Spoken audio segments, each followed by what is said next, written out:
গাঁয়ের শেষ মাথায় একটা পুরনো ভাঙাচোরা বৈদ্যুতিক খুঁটি ছিল। সন্ধে নামলেই ওই খুঁটির গায়ে নাকি একটা ভূত বসে।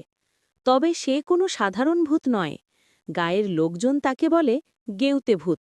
কারণ সে এলেই চিকচিক করে আলো জ্বলে ওঠে, আবার ঝপাঝপ করে নিভে যায়, ঠিক যেন ৫০০ ওয়াটের বাল্ব কেউ নাড়াচাড়া করছে।